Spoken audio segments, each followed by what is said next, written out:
Hi everyone, welcome again to another Teacher Joseph podcast. Today we're going to talk about the Christmas food, panettone.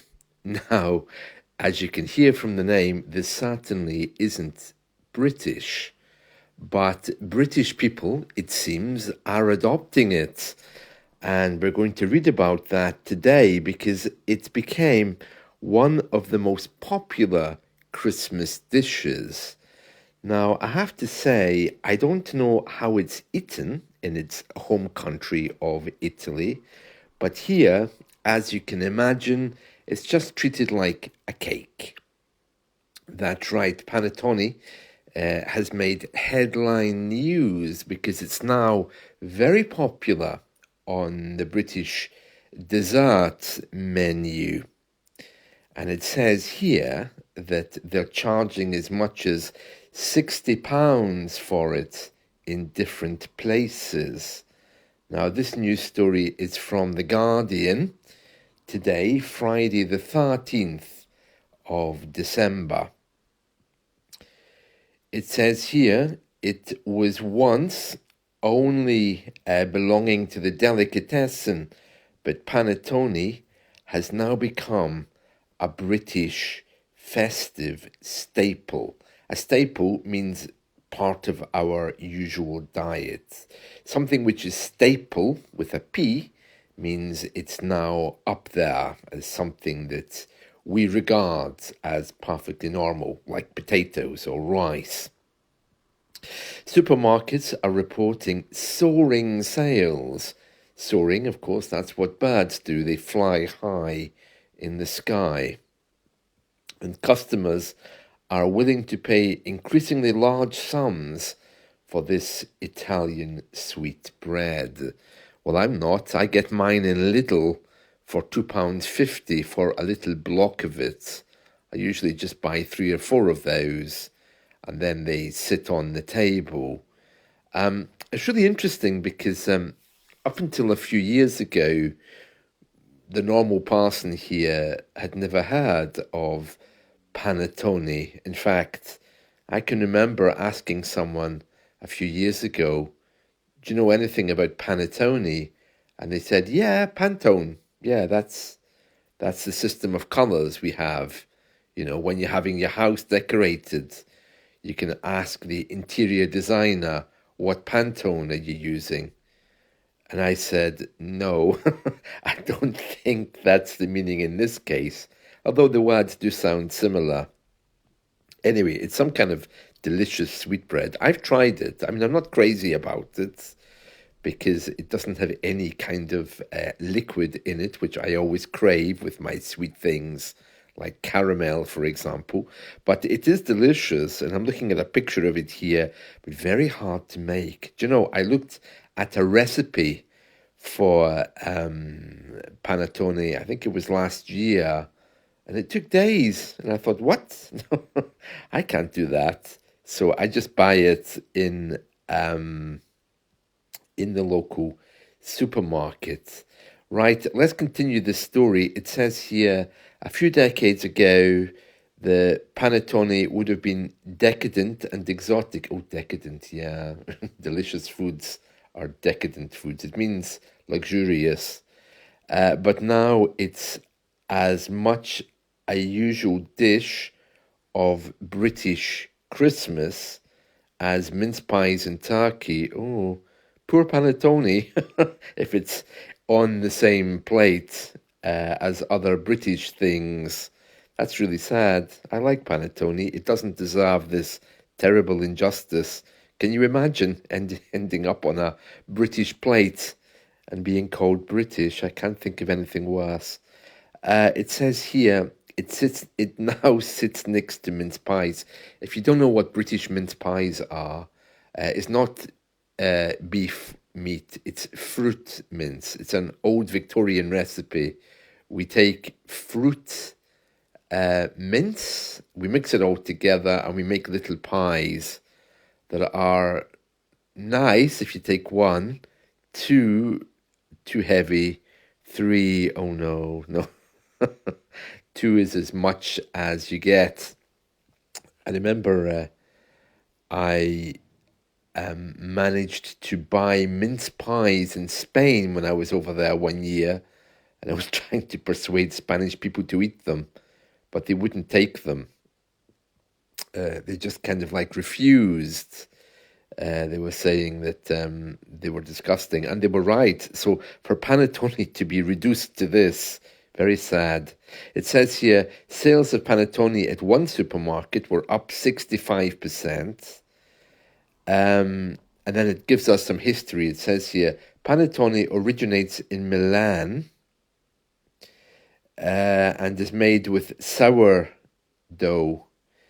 It's made with sourdough-like dough. Okay, it's made with dough that's like sourdough. It's not actually sourdough, which is left for several days and then hung upside down after baking. Yeah, I was mentioning that a moment ago. I couldn't make it. Yeah, it's too complex. It has a distinctive dome shape. Oh, really? Not mine. Mine's a square. Efforts to give the treats protected designation of origin status, like Parmesan cheese and balsamic vinegar, have so far been unsuccessful. So, yeah, British supermarkets are kind of creating their own. It says here, most British supermarkets offer 1 kilogram for about £10. Yeah, I usually buy less than half of that. But a market is emerging for more expensive options. In a survey, they found that Dolce and Gabbana, let's see, on their menu, I think some of their shops must have restaurants, I don't know, that they're charging £60, that's 73 euros, for panettone on their Christmas menu. Let me just see there. The actor Ben Miller told Channel 4's Sunday Brunch, that's a TV show, last month, he paid £60 for a Dolce & Gabbana panettone for his brother-in-law's Christmas present. Okay, so it's not in a restaurant, it's some kind of market they have. He says, it ruined Christmas for me because it costs so much. And Dolce & Gabbana's panettone range include 8 flavors in decorative tins, including apple, cinnamon, and citrus fruits. Another very expensive shop in London, which is called Fortnum and Mason, it charges £400 for a bit of panettone that doesn't feed 100 people. Described as the ultimate panettone, its dough has been double fermented and left for 48 hours and includes Australian raisins, candied oranges, and Madagascar bourbon, vanilla. The Italians aren't happy. It says here, the Italian chef Aldo Zilli has not been impressed by this trend. He doesn't like it. And he's saying here that he says, I have panettone made from a company in the south of Italy where I come from, and they make it for me at £25 each, and they are unbelievably good. I don't think anyone should pay any more than that. Yeah, but see, British people, we don't understand, we don't taste things. Whether I eat panettone, whether I eat a mince pie, whether I eat a bit of turkey, it's all the same for me. It doesn't matter. It's the texture, I think, we feel, which is why I like it moist. So, yeah, there's a picture as well of someone pouring hot cream over a bit of panettone here. I'm sure that might upset some Italian people. And there's other menus and recipes of it, which we have adopted being British. Yeah, so that's the story, panettone. I'm not sure if it's on your menu, but it's made its way onto the British dinner plate, which is a great pity. I like panettone, but not when it's served by British people. Speaking of food, there's an argument broken out in our government. They always argue about really stupid things sometimes.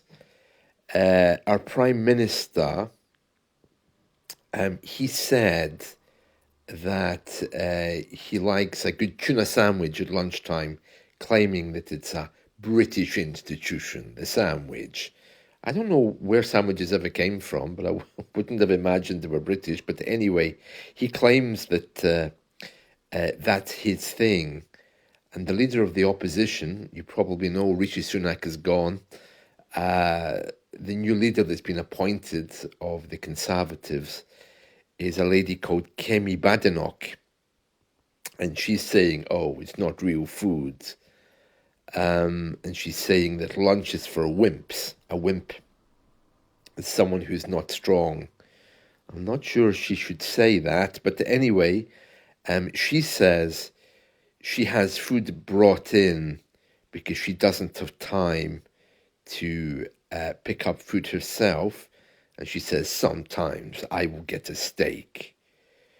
And then Keir Starmer responded, saying that he was surprised because he prefers toasted cheese bread. And they're really throwing insults at each other. And she's saying, well, you say you don't have time for anything else, but you don't have time to pass certain laws to help farmers, do you? And they were attacking each other. It's dreadful. I mean, they really should have more professional standards. And it has some more information about what politicians eat. Rishi Sunak, it was the club sandwich with chips and a Coke was his favourite meal. The Trump sandwich, I'm not sure what it is. It involves a pound of bologna or bologna. I don't know what that is. I'm guessing it's a meat of some kind. Yeah, so that's the story of tuna sandwiches and cheese toasties that our Prime Minister has. Well, I have to say, a pound of steak for lunch with chips really doesn't do anything for me. And bread with tuna, oh no. I used to love that kind of stuff, but my diet has changed now. And speaking of diets, they put me on this diabetic medication. You know, I have diabetes. And supposedly it brings my blood sugar down. But what it did was it gave me cravings. Oh, I've never been someone who eats a lot of sugar. I know I have diabetes, but I'm not actually someone that could eat a lot of sugar. But with this new medication, it it affected me so badly. I mean, I was getting up in the morning, running to the supermarket to buy cakes, whole cheesecakes. Yeah, I mean, my favorite was these big, long chocolate logs. They call them Swiss rolls here, where it's kind of like a delicious sugar thing all rolled up. And I just had to stop. I had to stop that, of course. I couldn't continue eating that amount of sugar daily because it would have killed me. So I had to stop taking the medication, and now my appetite is actually fine, and I feel really good not taking anything. I have a doctor's appointment next week, so I suppose I'll need to tell them. Although Christmas is coming up, I might postpone it till January. But yeah, I don't advise any of you to stop taking any regular medication. But I have to say, really, I've never been in this situation before. I was rushing to the supermarket to buy as much sugar as I possibly could. It was really bizarre. Yeah, I did call the doctor when it started to happen, and she told me, well, it's certainly not our medication. It's probably your mental health. I said, what? What an insult. I said, well, I don't think it is. And so I tested it by stopping taking the medication. And now I'm fine. Yeah, yeah. What a nasty lady. Must be your mental health. Oh, I would never say that to anyone. My mental health is fine. Yeah. Anyway, so that's my story for today. I hope you've enjoyed this all about Italian panettone, which now is claiming to be British. And there we are. So see you. Bye.